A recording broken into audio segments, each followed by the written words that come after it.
Fellow delegates, we come together as United Nations with a choice to make. We can renew the international system that has enabled so much progress, or we can allow ourselves to be pulled back by an undertow of instability. We can reaffirm our collective responsibility to confront global problems, or be swamped by more and more outbreaks of instability. And for America, the choice is clear. We choose hope over fear.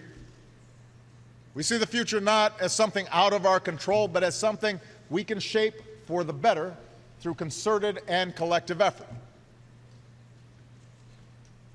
We reject fatalism or cynicism when it comes to human affairs.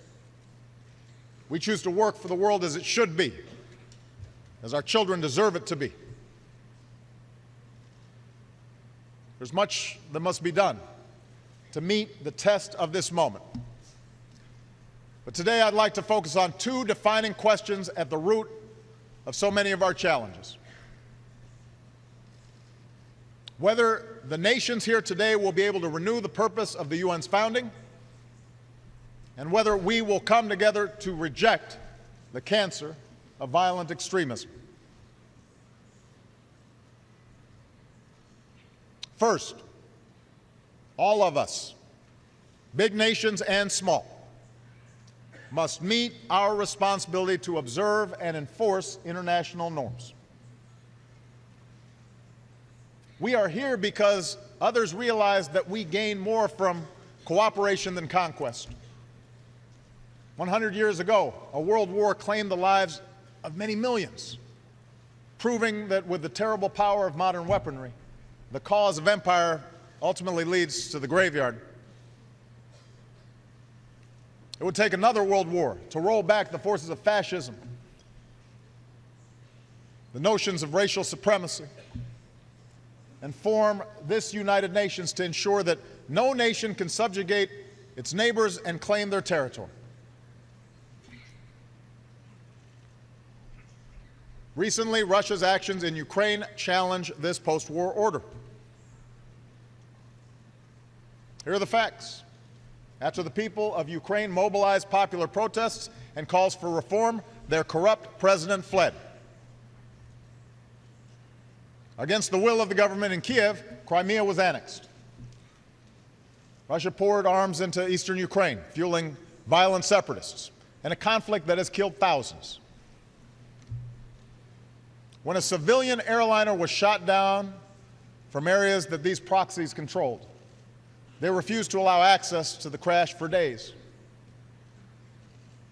When Ukraine started to reassert control over its territory, Russia gave up the pretense of merely supporting the separatists and moved troops across the border. This is a vision of the world in which might makes right. A world in which one's nation's borders can be redrawn by another, and civilized people are not allowed to recover the remains of their loved ones because of the truth that might be revealed. America stands for something different. We believe that right makes might, that bigger nations should not be able to bully smaller ones, and that people should be able to choose their own future. And these are simple truths, but they must be defended. America and our allies will support the people of Ukraine as they develop their democracy and economy. We will reinforce our NATO allies and uphold our commitment to collective self-defense. We will impose a cost on Russia for aggression, and we will counter falsehoods with the truth. And we call upon others to join us on the right side of history. For while small gains can be won at the barrel of a gun, they will ultimately be turned back if enough voices support the freedom of nations and peoples to make their own decisions. Moreover, a different path is available. The path of diplomacy and peace and the ideals this institution is designed to uphold. The recent ceasefire agreement in Ukraine offers an opening to achieve those objectives. If Russia takes that path, a path that for stretches of the post-Cold War period resulted in prosperity for the Russian people, then we will lift our sanctions and welcome Russia's role in addressing common challenges. After all, that's what the United States and Russia have been able to do in past years, from reducing our nuclear stockpiles to meeting our obligations under the Nuclear Non-Proliferation Treaty, to cooperating to remove and destroy Syria's declared chemical weapons. And that's the kind of cooperation we are prepared to pursue again, if Russia changes course.